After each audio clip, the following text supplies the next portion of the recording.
السلام علیکم ورحمۃ اللہ وبرکاتہ۔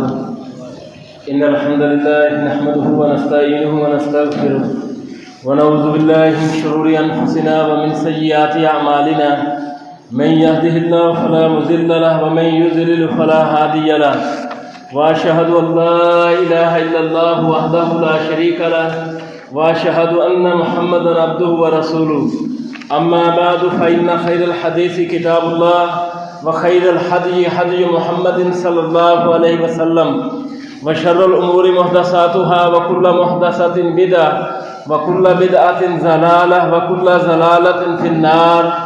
أعوذ بالله من الشيطان الرجيم من حمزه ونفخه ونفثه يا أيها الذين آمنوا اتقوا الله حق تقاته ولا تموتن إلا وأنتم مسلمون۔ يا أيها الناس اتقوا ربكم الذي خلقكم من نفس واحدة وخلق منها زوجها وبث منهما رجالا كثيرا ونساء واتقوا الله الذي تساءلون به والأرحام إن الله كان عليكم رقيبا۔ يا أيها الذين آمنوا اتقوا الله وقولوا قولا سديدا يصلح لكم أعمالكم ويغفر لكم ذنوبكم ومن يطع الله ورسوله فقد فاز فوزا عظيما۔ حمد و ثنا اللہ رب العزت ہی کے لیے ہے اور درود و سلام ہو محمد رسول اللہ صلی اللہ علیہ وسلم پر۔ محترم بھائیو، آج کے اس جمعے کے اندر میں آپ کے سامنے سنن ترمذی کی ایک روایت ہے جو حدیث ابن عباس رضی اللہ تعالی عنہ کے نام سے مشہور ہے۔ حدیث کے ذخیرہ کے اندر وہ میں بیان کروں گا۔ یہ حدیث جو ہے جو مسند احمد کے اندر بھی موجود ہے اور حدیث کی دوسری کتابوں کے اندر بھی موجود ہے۔ اس حدیث کو جو روایت کرنے والا صحابی ہے وہ عبداللہ بن عباس رضی اللہ تعالیٰ عنہ ہے، اور عبداللہ بن عباس رضی اللہ تعالیٰ عنہ وہ صحابی ہے جو نبی صلی اللہ علیہ وسلم کے چچا عباس رضی اللہ عنہ کے بیٹے ہیں، یعنی جو چچا دار بھائی تھے آپ کے۔ اللہ کے نبی صلی اللہ علیہ وسلم نے ان کو 2 بار سینے پر لگا کر یہ دعا دی تھی کہ یا اللہ اللہم علمہ بالکتاب، اے اللہ اسے کتاب کی تعلیم دے، وفقہہ فی الدین، اور دین کی سمجھ عطا فرما۔ اور جو ترجمان القرآن کے نام سے مشہور تھے، قرآن کی جو تفسیر ہے اس میں ان کا بہت زیادہ یعنی حصہ ہے، اور اس اپنے زمانے کے اندر جو باہر یعنی علم کے سمندر کے نام سے مشہور تھے۔ یہ ان کا اس کے علاوہ جو فضیلت ہے، علی رضی اللہ تعالیٰ عنہ کے دور حکومت کے اندر جب ایک گروہ مسلمانوں کا وہ خوارج بن گیا تھا، ان سے ہٹ کر انہی کے خلاف بغاوت پر آمادہ ہو گیا تھا دین کے اندر تعویلیں کر کے، تو عبداللہ بن عباس رضی اللہ تعالیٰ عنہ نے ان خوارج کے ساتھ مناظرہ کیا تھا، اور بے شمار لوگ پھر خوارج سے توبہ طائب ہو کر علی رضی اللہ تعالیٰ عنہ کے گروہ میں شامل ہوئے تھے۔ 68 ہجری کے اندر یعنی کہ ان کی وفات ہوئی طائف میں۔ یہ عبداللہ بن عباس رضی اللہ تعالیٰ عنہ، میمونہ رضی اللہ تعالیٰ عنہا جو نبی صلی اللہ علیہ وسلم کی بیوی ہے وہ ان کی خالہ تھی۔ یہ ان کے گھر آتے جاتے تھے اپنی خالہ کے گھر، تو پھر انہیں نبی صلی اللہ علیہ وسلم کی جو تعلیمات ہیں وہ بھی پتہ چلتا رہتا تھا۔ یہ پیدا ہوئے تھے مکے کے اندر، اس وقت پیدا ہوئے تھے جب یعنی مشرکین مکہ نے نبی صلی اللہ علیہ وسلم اور آپ کے صحابہ کو مکے کے اندر شیب ابی طالب کی ایک گھاٹی کے اندر قید کر دیا تھا۔ اس عرصے کے اندر یہ پیدا ہوئے، اللہ کے نبی صلی اللہ علیہ وسلم نے اپنے لعاب کے ساتھ انہیں گھٹی دی تھی، یعنی یہ ان کی فضیلت ہے۔ یہ صحابی بیان کرتا ہے کہ کنت خلف النبی صلی اللہ علیہ وسلم، کہ میں ایک دن نبی صلی اللہ علیہ وسلم کے پیچھے سواری پر سوار تھا۔ یعنی یہ آپ ترمذی کی روایت دیکھیں، اللہ کیا کہہ رہے ہیں کہ میں نبی صلی اللہ علیہ وسلم کے ساتھ ایک دن سواری میں سوار تھا۔ یعنی اس کو ردیف کہتے ہیں، کسی کے پیچھے سوار ہونا، یعنی یہ کسی کی گستاخی کا پہلو نہیں ہے کہ اس کے پاس کوئی چھوٹا آ کر بیٹھ جائے۔ یہ ہمارے ہاں پیروں کا طبقہ یا حکمران کا طبقہ کہ تو پیر صاحب کے ساتھ بیٹھتا ہے۔ وہ کہہ رہے ہیں کہ اللہ کے نبی صلی اللہ علیہ وسلم کے ساتھ میں سواری پر سوار تھا، فقالا، تو آپ نے فرمایا یا غلام، اے لڑکے۔ اس وقت ان کی عمر 10 سال تھی تقریباً، لیکن جو اللہ کے نبی صلی اللہ علیہ وسلم نے ان سے باتیں کی ہیں بڑی ہی قیمتی اور اس قدر آسان فہم انداز میں باتیں کی ہیں کہ انہوں نے اس کو یاد رکھا۔ احادیث کے ذخیرے کے اندر یہ باتیں آئی اور آج میں آپ کے سامنے بیان کر رہا ہوں۔ اللہ کے نبی نے فرمایا یا غلام، اے لڑکے، یعنی آپ دیکھیں عربی زبان جو ہے یہ کس قدر وسیع ہے کہ ایک چھوٹے بچے کے لیے، اور ہم تو یہ کہہ دیتے ہیں نا یہ بچے ہیں، لیکن پتہ نہیں چلتا یہ بچہ کتنی عمر کا ہے، لیکن عربی زبان اس قدر وسیع ہے کہ اس میں اگر کوئی لفظ آیا ہے تو آپ کو پتہ چل جائے گا کہ یہ بچہ کس عمر کا ہے۔ مثلا جنین کا لفظ ہے، جنین کہتے ہیں وہ بچہ جو ماں کے پیٹ کے اندر پل رہا ہو، اس کے بعد ولید وہ بچہ جو پیدا ہو چکا ہو، اور جو چند دن کا ہو اسے صدیق کہتے ہیں، جو دودھ پیتا ہو اسے رضیع کہتے ہیں، اس طرح جو دودھ چھوڑ چکا ہو تو اسے فطیم کہتے ہیں۔ لیکن غلام وہ بچہ جو بالغ ہو چکا ہو، 10 سال ان کی عمر تھی اس وقت، تو اللہ کے نبی نے فرمایا یا غلام، اے لڑکے، انی اعلمک بکلمات، میں تمہیں کچھ کلمات سکھاتا ہوں۔ یعنی یہ نبی صلی اللہ علیہ وسلم کی تعلیم و تربیت اسی انداز میں ہوتی تھی۔ کوئی مدرسہ تو اس زمانے میں ہے نہیں تھا، ہاں اللہ کے نبی صلی اللہ علیہ وسلم ہفتہ وار یعنی جمعے کی ایک مجلس لگتی تھی، یا کبھی کبھار آپ صلی اللہ علیہ وسلم نے دیکھا کہ صحابہ اکٹھے ہیں تو انہیں کی کوئی تعلیم و تربیت کر دی، یا صبح کے وقت آپ صلی اللہ علیہ وسلم صحابہ کو کوئی وعظ کوئی نصیحت کیا کرتے تھے۔ اس کے علاوہ ایسا نہیں ہے کہ اللہ کے نبی صلی اللہ علیہ وسلم ہر وقت کوئی بولتے رہتے تھے اور صحابہ سنتے رہتے تھے، نہیں، ہاں صحابہ صحبت سے ہے، وہ اللہ کے نبی صلی اللہ علیہ وسلم کے عمل کو دیکھتے تھے۔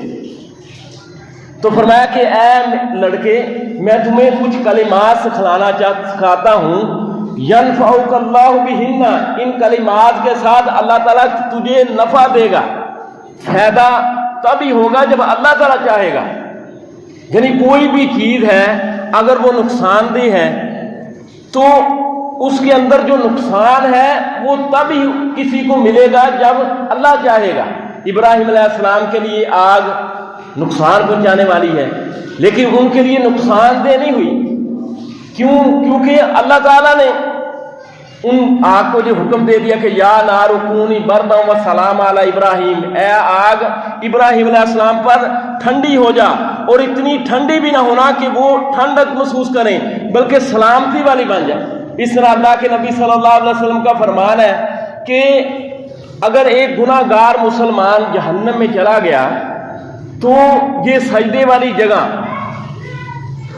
جہاں آگ اس کو تکلیف نہیں دے گی، یعنی آگ، جہنم کی آگ جو دنیا کی آگ سے 70 گنا زیادہ تیز ہے، اس سجدے والی جگہ پر اس بندے کو نقصان نہیں پہنچا سکتی۔ اللہ کے نبی نے فرمایا کہ اے لڑکے، میں تجھے کچھ کلمات تعلیم دینا چاہتا ہوں، تعلیم دیتا ہوں، اور تجھے یہ کلمات تب ہی فائدہ دیں گے جب اللہ تیرے لیے نفع مند بنائے گا۔ وہ کیا ہے؟ احفظ اللہ یحفظک، تو اللہ کی حفاظت کر، اللہ تیری حفاظت کرے گا۔ اللہ کی حفاظت کیا ہے؟ اس سے مراد ہے کہ اللہ کی حدود، اللہ کی شریعت، جن باتوں کا اللہ نے حکم دیا ہے ان کو کرنا، جن باتوں سے اللہ نے روکا ہے ان سے رک جانا، شریعت کی پابندی کو اختیار کرنا، یہ اللہ کی حفاظت۔ حافظوا علی الصلوات والصلاۃ الوسطی، نمازوں کی حفاظت کرو، خصوصاً درمیانی نماز۔ یعنی اس سے کیا پتہ چل رہا ہے کہ اللہ کی حفاظت کر، اللہ کی حدود کی حفاظت کر، اللہ تیری حفاظت کرے گا۔ کیا پتہ چل رہا ہے کہ بندے کو اللہ کی حدود کا علم ہو، اللہ کی شریعت کا اتنا علم ہو کہ اللہ تعالیٰ نے کن چیزوں کا حکم دیا ہے، کن چیزوں سے روکا ہے، اگر وہ علم حاصل نہیں کرے گا تو کیسے اللہ کی حدود کی حفاظت کرے گا؟ فرمایا کہ پھر اللہ تیری حفاظت کرے گا جب بندہ شریعت کی پابندی کرتا ہے اور اس میں کامیاب ہو جاتا ہے تو اللہ تعالیٰ نہ صرف بندے کی حفاظت کرتا ہے بلکہ اس کو مزید عطا فرماتا ہے۔ اللہ نے فرمایا والذین اہتدوا زادہم ھدی وآتاہم تقواہم، کہ جن لوگوں کو نے ہدایت یافتہ ہو گئے اللہ تعالیٰ ان کی ہدایت کو مزید بڑھا دیتا ہے اور انہیں اپنی طرف سے مزید تقویٰ عطا فرماتا ہے۔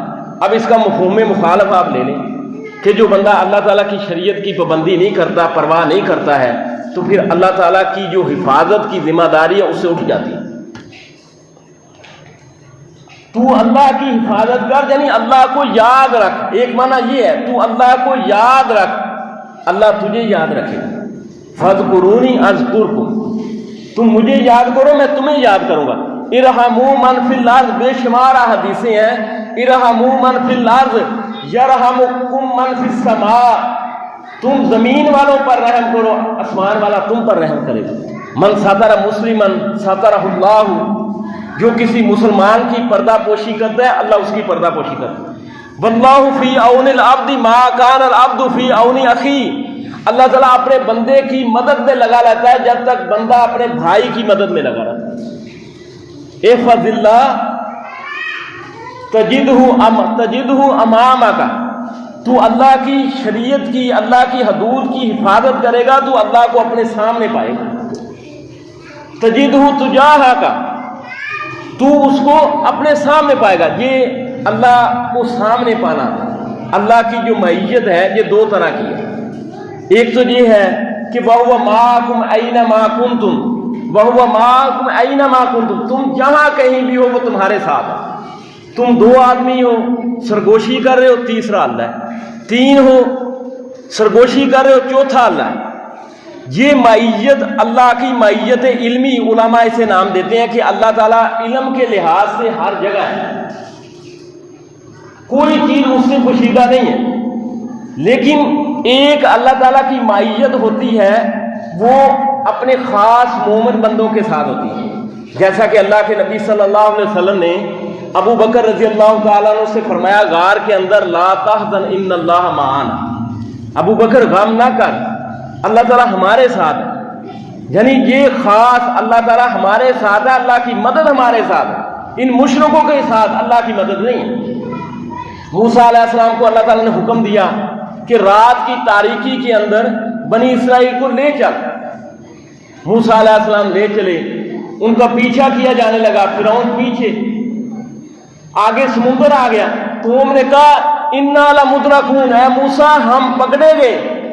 موسیٰ نے کہا کلا ان معی ربی سیہدین، یعنی یہ توکل تھا موسیٰ کا کہ میرے کلا ہرگز نہیں، میرا رب میرے ساتھ ہے، وہ میری رہنمائی کرے گا۔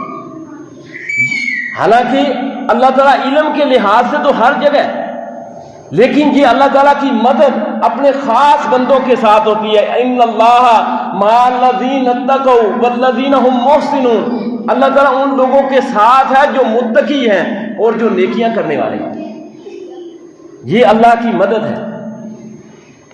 اور اللہ کے نبی صلی اللہ علیہ وسلم کی آپ دیکھیں دعائیں، دیکھیں دعائے قنوت ہے، ہم پڑھتے ہیں وطروں کے اندر، اللہ جس کے ساتھ ہوتا ہے اس کے ساتھ اللہ تعالیٰ کی فرشتوں کی جماعت ہوتی ہے، اور جس کے ساتھ فرشتوں کی جماعت ہو وہاں شیطان کا غلبے کا تصور تک نہیں ہو سکتا۔ اِنَّهُ لَا يَذِلُّ مَن وَالَيْتَ، وہ بندہ ذلیل نہیں ہو سکتا جس کو اللہ تعالیٰ نے اپنا دوست بنا لیا۔ وَلَا يَعِزُّ مَنْ عَادَيْتَ، اور جس نے اللہ کو اپنا دشمن بنا لیا ہے وہ عزت والا نہیں بن سکتا۔ اب اللہ کے نبی صلی اللہ علیہ وسلم نے جو دوسری بات کی احفظ اللہ تجدہ امامک، کہ اے لڑکے تو اللہ کی شریعت کی پابندی کر، تو اسے اپنے سامنے پائے گا۔ آگے آپ نے تیسری بات کی، فرمایا وَإِذَا سَأَلْتَ فَاسْأَلِ اللَّهَ، جب تو سوال کرے تو اللہ سے سوال کر۔ یہ اللہ کے نبی نے حکم دیا کہ جب تو سوال کرے تو اللہ سے سوال کرے۔ بے شمار احادیثیں ہیں. مثلا نبی صلی اللہ علیہ وسلم کے ایک صحابی تھے عوف بن مالک اشجعی. وہ اپنے قبیلے کے چند افراد کے ساتھ 7 یا 8 افراد تھے. نبی صلی اللہ علیہ وسلم کے سامنے پیش ہوئے اور کہنے لگے کہ اللہ کے نبی صلی اللہ علیہ وسلم ہم اسلام قبول کرنا چاہتے ہیں, آپ کے ہاتھ پر بیعت کرنا چاہتے ہیں. نبی صلی اللہ علیہ وسلم نے ہاتھ آگے بڑھایا, انہوں نے ہاتھ پر ہاتھ رکھا. اللہ کے نبی نے فرمایا کہ تم بیعت کرتے ہو کہ اللہ کے سوا کسی کی عبادت نہیں کرو گے اور اس کا کوئی شریک مقرر نہیں کرو گے, اور اس بات پر بیعت کرتے ہو کہ 5 نمازیں ادا کرو گے. اور پھر آہستہ سے آپ نے فرمایا کہ تم اس بات پر بیعت کرتے ہو کہ تم لوگوں سے سوال نہیں کرو گے, لوگوں سے سوال نہیں کرو. عوف بن مالک اشجعی کہتے ہیں کہ اس کے بعد وہ جو میرے ساتھ 7-8 بندے تھے, میں نے انہیں دیکھا کہ اگر وہ سواری پر سوار ہوتے تھے ان کا ہینڈل بھی گر جاتا تھا. کسی کو نہیں کہتے تھے کہ اٹھا کر ہمیں پکڑا دیں, نیچے اترتے تھے اور ہینڈل اٹھا کر پھر چلتے تھے. ابو بکر رضی اللہ تعالیٰ عنہ, یہ ان کی سواری کی نکیل گر جاتی تھی, خلیفہ تھے, وقت کے خلیفہ تھے, گر جاتی تھی تو سواری کو بٹھاتے تھے, اٹھاتے تھے. کہنے والے کہتے تھے کہ امیر المومنین آپ ہمیں کہہ دیتے, کہتے میرے حبیب نے مجھ سے یہ کہا ہے کہ لوگوں سے سوال نہیں کرنا. اب آپ دیکھیں کہ ہمارے نبی اپنے صحابہ کو کیا تعلیم دے رہے ہیں کہ آپ صلی اللہ علیہ وسلم مانگنے اور بھکاری بننے کی کس قدر مذمت کر رہے ہیں.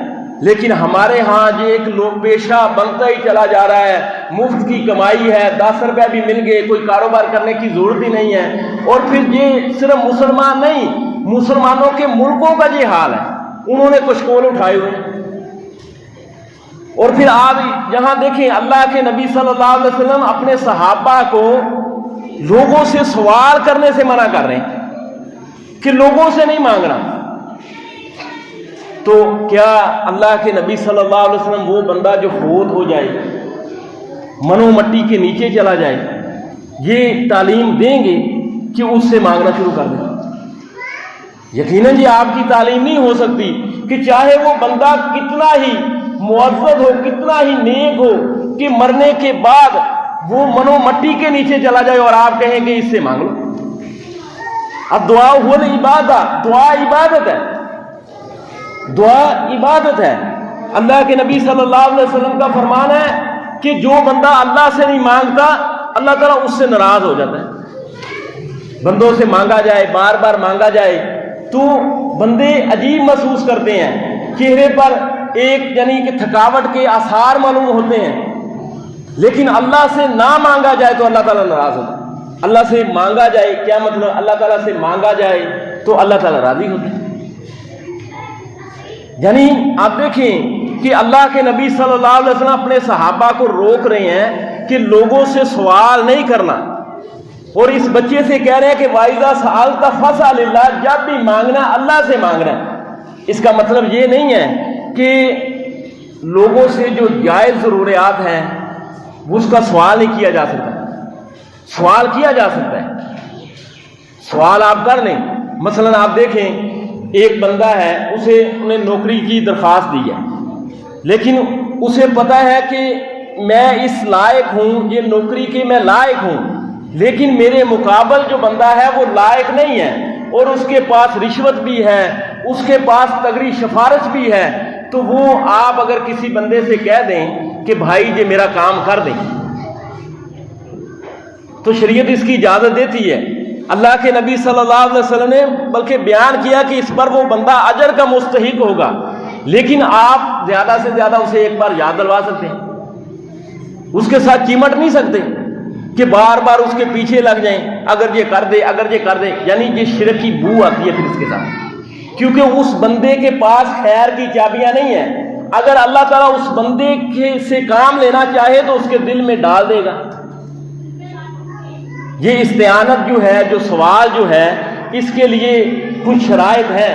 یعنی زندوں بندوں سے اگر آپ سوال کریں تو اس کے لیے کچھ شرائط علماء نے مقرر کی ہے. آپ سوال کرنا چاہتے ہیں، کسی سے مدد لینا چاہتے ہیں، ایک تو یہ شرط ہے استعانت کے متعلق، سوال کے متعلق، کہ وہ اللہ کے ساتھ خاص نہ ہو۔ مثلا اولاد دینا اللہ کے ساتھ خاص ہے، بارش برسانا اللہ کے ساتھ خاص ہے۔ دوسری چیز کہ مخلوق اس پر قادر ہو، مخلوق اس پر قادر ہو، یہ دوسری شرط ہے۔ تیسری، جس بندے سے آپ یہ استعانت کا سوال کر رہے ہیں، کسی بھی طرح کی مدد کا سوال کر رہے ہیں، تو وہ بندہ زندہ ہو، موقع پر موجود ہو، یا اس کے پاس آپ اپنی بات پہنچانے کی طاقت رکھتے ہو۔ مثلا میں آپ سے کہوں جی کہ مجھے پانی پلا دو، یا میرا بیٹا گھر موجود ہے، میں فون کر کے کہوں کہ پانی لیتے آنا، تو یہ جائز ہے، یہ جائز ہے، کیونکہ وہ زندہ بھی ہے، میں نے اپنی بات بھی پہنچا دی ہے، یہ مخلوق اس پر قادر ہے، اور یہ صرف اللہ کے ساتھ خاص نہیں ہے۔ لیکن اگر میرا بیٹا موجود ہی نہ ہو اور میں جہاں بیٹھے کہتا رہوں، یا ایک بندہ زندہ نہ ہو اور میں اسے کہوں پانی پلا دے، پانی پلا دے، تو یہ شرک بن جائے گا۔ اور اگر ایک جائز کام، تعاونوا علی البر والتقوی ولا تعاونوا علی الاثم والعدوان، اللہ کا فرمانا کہ آپس میں ایک دوسرے کے ساتھ نیکی اور تقوی کے کاموں میں تعاون کرو، گناہ اور زیادتی کے کاموں میں تعاون نہ کرو۔ یعنی نیکی کے کاموں میں آپ تعاون لے سکتے ہیں، لیکن آپ اس کے ساتھ چمٹ کر بار بار مطالبہ کرنا، یہ اس میں شرک کی بو پیدا ہو جاتی ہے۔ خیر کی چابیاں اس کے ہاتھ میں نہیں ہیں۔ اللہ کے نبی کا فرمان ہے کہ اللہ فرماتا ہے یا ابن آدم اذا دعوتنی ورجوتنی لاغفر لک علی ما کان منک، اے آدم کے بیٹے، جب تیرا یہ منہج بن جائے، جب بھی پکارے مجھے پکارے، جب بھی امید وابستہ کرے مجھے، میرے ساتھ امید وابستہ کرے، لاغفر لک علی ما کان منک، میں تجھے معاف کر دوں گا چاہے تیرے گناہ آسمان کی چھت کے برابر ہوں۔ چوتھی بار آپ نے فرمایا کہ اے بچے وَإِذَا اسْتَعَنْتَ فَاسْتَعِنْ بِاللَّهِ، جب بھی مدد طلب کرنی ہے اللہ سے مدد طلب کرنی۔ اللہم اعنی علی ذکرک و شکرک و حسن عبادتی، یہ نماز کے بعد خطبے میں الحمدللہ نحمدہ و نستعینہ، یعنی اللہ کے نبی صلی اللہ علیہ وسلم صرف اللہ سے مدد طلب کرتے تھے۔ آگے آپ نے فرمایا کہ اے بچے وَعْلَمْ أَنَّ الْأُمَّةَ لَبِجْتَمَعَتْ عَلَىٰ أَن يَنفَعُوكَ بِشَيْءٍ لَمْ يَنفَعُوكَ إِلَّا بِشَيْءٍ قَدْ كَتَبَهُ اللَّهُ، کہ جان لے اس بات کو کہ اگر ساری کی ساری امت جمع ہو جائے اور تجھے کوئی نفع پہنچانا چاہے تو تجھے وہی نفع ملے گا جو اللہ تعالیٰ نے تیرے لیے لکھ دیا۔ اور جان لے کہ اگر ساری کی ساری امت جمع ہو کر تیرا کوئی نقصان کرنا چاہے تو تیرا نقصان نہیں کر سکے گی مگر وہی جو اللہ تعالیٰ نے تیرے لیے لکھ دیا۔ یعنی اب آپ دیکھیں کہ یہ پیچھے کیا بات کی ہے کہ سوال کرنا ہے تو اللہ سے کرنا ہے، مدد مانگنی ہے تو صرف اللہ سے مدد مانگنی ہے، یعنی خیر کے خزانے صرف اللہ کے ہاتھ میں ہیں۔ جب خیر کے خزانے اللہ کے ہاتھ میں ہیں تو پھر کسی اور سے مانگنا تو فضول ہے۔ ملنا جب وہی ہے جو تقدیر میں لکھ دیا گیا ہے، نفع نقصان کا مالک اللہ ہے، فیصلے اس کے ہاتھ میں ہیں، تو پھر کسی اور سے مانگنا فضول ہے۔ مسند احمد کے اندر اللہ کے نبی صلی اللہ علیہ وسلم کا فرمان ہے کہ ہر چیز کی ایک حقیقت ہے، اور ایمان کی حقیقت یہ ہے کہ تو اس بات کو جان لے کہ جو مصیبت تجھے ملنی ہے وہ لازمی مل کر رہے گی، وہ ٹل نہیں سکتی، اور جو مصیبت تجھے نہیں ملنی وہ تجھے مل ہی نہیں سکتی، چاہے جو مرضی ہو جائے۔ لیکن اس کے ساتھ ساتھ صحیح مسلم کے اندر ایک روایت ہے، اللہ کے نبی صلی اللہ علیہ وسلم کا فرمان ہے احرص ما ینفعک، تم حرص کرو اس چیز کی جو تجھے نفع دے، جو بھی چیز تمہیں نفع دے، کاروبار میں، زندگی کے لحاظ سے جو بھی چیز تمہیں نفع دے، فرمایا کہ اس کی حرص کر، واستعن باللہ، اور اللہ سے مدد مانگتے رہو، وَإِنْ أَصَابَكَ شَيْءٌ، اور اگر کوئی چیز غلط ہو جائے تو یہ نہ کہو فَلَا تَقُلْ إِنِّي فَعَلْتُ كَذَا وَكَذَا، کہ اگر میں یوں کر لیتا، ایسا کر لیتا، ویسا کر لیتا، اگر میں ٹیکا پہلے لگوا لیتا تو یہ بندہ بچ جانا تھا۔ نہیں، یہ کھچڑی پکانے کی ضرورت ہی نہیں ہے کہ میں یوں کر لیتا، وہ ایسے کر لیتا تو میں ایسے ہو جاتا. فرمایا نہیں، اس وقت تم یہ کہو قدر اللہ ما شاء اللہ و فعل، اللہ نے جو چاہا، جو تقدیر میں لکھ دیا وہی ہوا ہے اور ایسے ہی ہوا ہے. فرمایا یہ لو کا دروازہ کہ اگر میں ایسے کر لیتا، یہ تو شیطان کا دروازہ کھولتا ہے. یہ ساری ٹینشن، سارے وسوسے، یہ کیا ہے؟ اللہ تعالیٰ کی تقدیر پر راضی نہ ہونے کا نتیجہ ہے. ملے گا وہی جو اللہ تعالیٰ نے تقدیر میں لکھ دیا. آگے آپ نے فرمایا کہ رفعت الاقلام، یہ کلمیں خشک ہو گئی ہیں. کلمیں تقدیر کی لکھنے والی کلمیں خشک ہو گئی ہیں. وجفت الصحف، اور جو صحیفے ہیں وہ بھی خشک ہو گئے ہیں. جو اللہ تعالیٰ نے تقدیر لکھ دی تھی وہ اب طے پا گئی. ہاں، اللہ کے نبی صلی اللہ علیہ وسلم کا یہ جو فرمان ہے کہ دعا تقدیر کو بدل دیتی ہے، یا یہ جو فرمان ہے کہ جو بندہ یہ چاہتا ہے کہ اس کی عمر لمبی ہو، رزق میں اضافہ ہو، تو وہ صلہ رحمی کرے، یہ بھی تقدیر میں لکھا ہوا ہے کہ یہ بندہ فلاں موقع پر دعا کرے گا تو اللہ تعالیٰ اس کا رخ یوں بدل دے گا. جیسے سورہ کہف کے اندر ہے کہ خضر علیہ السلام نے وہ بچہ مار دیا تھا، اور اس بچے کے متعلق تقدیر میں یہ لکھا ہوا تھا کہ یہ بچہ بڑا ہوگا، اپنے ماں باپ کے ایمان کے لیے خطرے کا باعث بنے گا، لیکن درمیان میں اللہ تعالیٰ نے یہ لکھ دیا تھا کہ اس سے پہلے یہ مر جائے گا. یعنی یہ اللہ تعالیٰ کا علم ہے.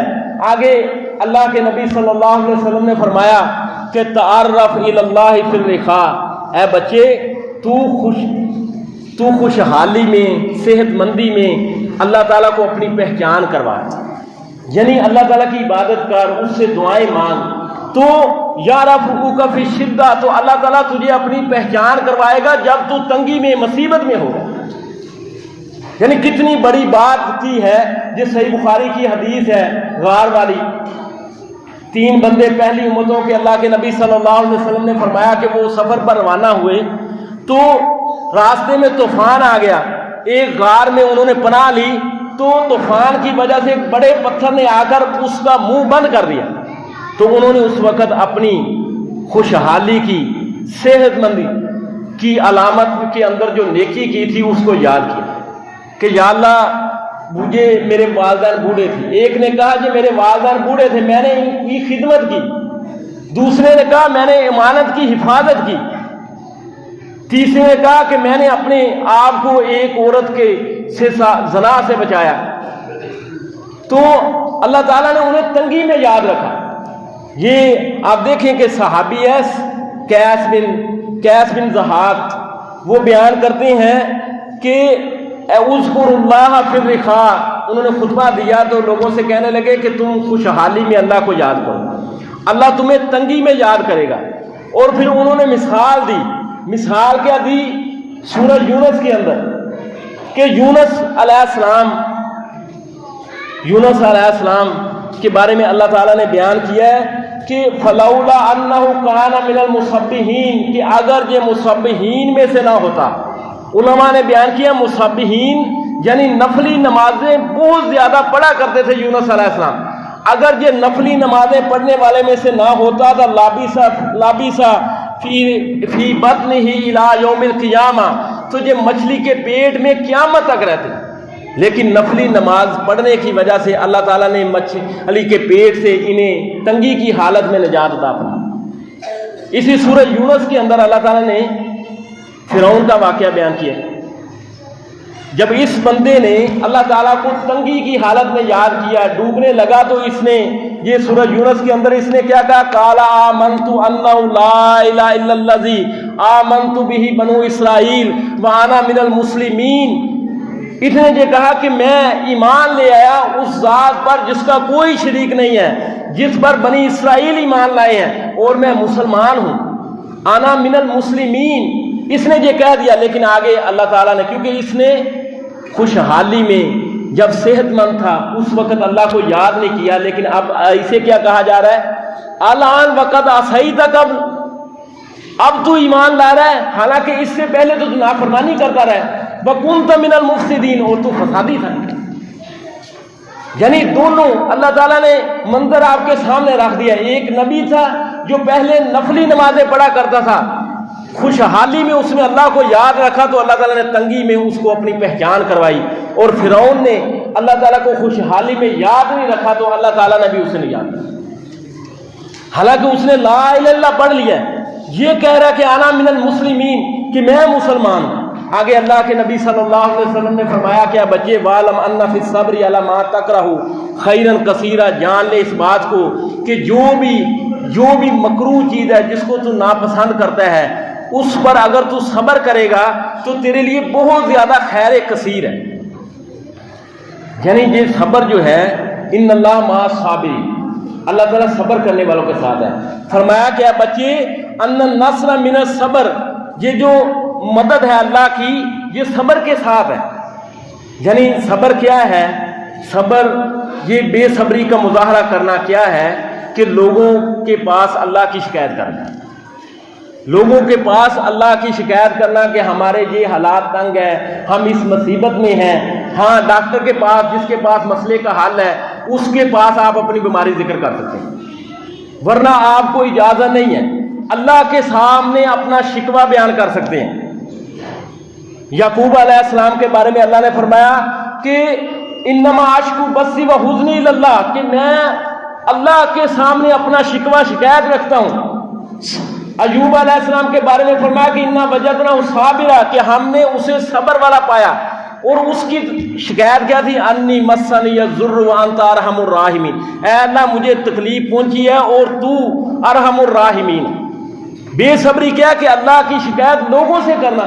احنف بن قیس علی رضی اللہ عنہ کے شاگرد تھے، ایک بار ان کے بیٹے نے محسوس کیا کہ ان کو ایک آنکھ سے نظر نہیں آتا، تو کہنے لگے کہ ہاں 20 سال بعد کہنے لگے کہ ہاں 20 سال گزر گئے ہیں، مجھے ایک آنکھ سے نظر نہیں آتا اور آج تک میں نے ذکر نہیں کیا۔ امام احمد بن حنبل رحمہ اللہ کو جب یہ معلوم ہوا کہ کراہنے سے، ہائے کہنے سے، تکلیف میں ہائے کہنے سے بھی اس کو بھی فرشتے لکھتے ہیں، اور امام طاؤس اس کو بیان کرتے ہیں، تو پھر ہائے نہیں کہتے تھے، اللہ اکبر کہتے تھے۔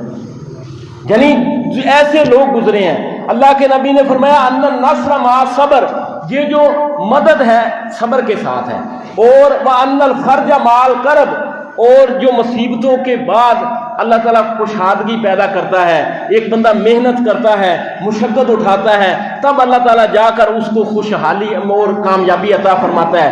وَأَنَّ مَعَ الْعُسْرِ يُسْرًا، اور تنگی کے بعد ساتھ آسانی ہے۔ یہ آپ دیکھیں سورہ شرح کے اندر آیا ہے کہ ان مع العسر یسرا فإن مع العسر یسرا، اور عربی زبان کا قاعدہ ہے کہ جہاں الف لام کے ساتھ کوئی چیز آئی ہو 2 بار الف لام کے ساتھ تو اس سے مراد ایک چیز ہوتی ہے، اور جہاں اللہ تعالیٰ نے کیا ہے ان مع العسر یسرا فإن مع العسر یسرا، العسر لایا ہے یعنی ایک تنگی ہے، اور یسرا نکر آیا ہے، 2 آسانیاں ہیں، ایک تنگی کے ساتھ 2 آسانیاں ہیں۔ یعنی آپ دیکھ لیں اگر ایک بندہ بیمار ہو گیا تو اب کیا ہوگا؟ 2 آسانیاں آئیں گی، ایک تو یہ ہے کہ اسے اپنی صحت کی قدر ہوگی، دوسرا وہ اللہ تعالیٰ کی طرف رجوع ہوگا، اللہ تعالیٰ اس کے گناہ معاف فرمائے گا۔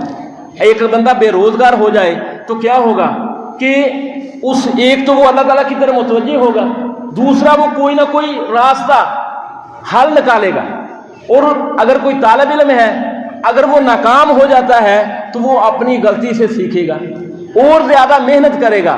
یعنی تنگی ایک ہوگی اللہ تعالیٰ کی طرف سے اور آسانیاں 2 ہے۔ اللہ تعالیٰ سے دعا ہے اس بات کو سمجھیں ہم کو۔